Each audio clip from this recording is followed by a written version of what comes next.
జిల్లా బైరెడ్డిపల్లి మండలంలో ఒక వ్యక్తిని పాములు పగబట్టి కాటేస్తున్నాయి, లేదంటే ప్రమాదవశాత్తు పాములు కాటుకు గురవుతున్నాడా అన్నది ప్రశ్నార్థకంగా మారింది.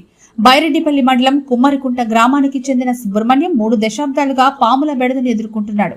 ఇలా వింత సమస్యతో సతమతమవుతున్నాడు. పాముకు కాటుకు గురై మృత్యుంజయుడిగా మారాడు. వినడానికి కాస్త వింతగా ఉన్నా ఆశ్చర్యాన్ని కలిగించే విధంగా ఉన్న సుబ్రహ్మణ్యం ఇప్పటి వరకు 103 సార్లు పాము కాటుకు గురయ్యాడు.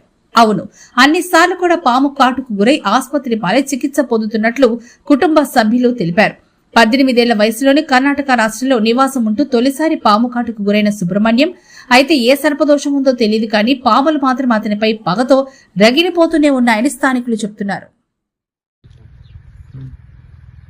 చిత్తూరు జిల్లా బైరెడ్డిపల్లి మండలం పెద్ద చెల్లారుగుంట గ్రామ పంచాయతీ కుమ్మరిగుంట గ్రామము. నా పేరు సుబ్రహ్మణ్యం. నేను 5వ క్లాస్ చదువుతున్నప్పుడు ఇంకా ఇప్పటి వరకు 103 సార్లు పాము కాటేసింది. అప్పుడైతే 6 నెలలకి సంవత్సరానికి అట్లా కరుస్తాండ. ఇప్పుడు 2014 ఇంకా అమావాస్య పాడ్యము, పౌర్ణము పాడ్యము అట్లా టైంలో ఏడన్నా అన్ని కరుస్తుంది.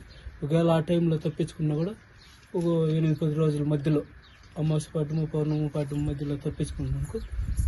మిగతా మామూలు టైంలో ఆ టైంలోనూ ఒక టైంలో ఏడన్నా వచ్చి కాటేస్తాము. దాని గురించి మేము హాస్పిటల్కి, దేవస్థానాలకి ఎన్నో పూజలు చేస్తున్నాము.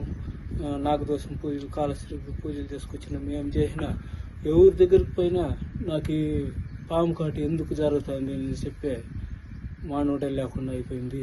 మేము చాలా ఇబ్బందుల్లో ఉన్నాము. నాకు 2 పిల్లలు, ఒక అబ్బాయి ఒక అమ్మాయి. మా అమ్మ వయసు అయిపోయింది, ఆ అమ్మ కష్టపడలేదు. ఇట్లా నాకు తిరిగినప్పుడు 5,000 ఇంకా 10,000 ఒక ఖర్చు వస్తుంది. అట్లా నెలకు నెల ఇట్లా జరుగుతూ ఉంది. కాబట్టి మాకు జీవనం జరిగేది కూడా చాలా కష్టంగా ఉంది. మమ్మల్ని గవర్నమెంట్ ఆదుకొని ఏమన్నా ఆర్థిక సాయం చేయాలని కోరుతున్నాం.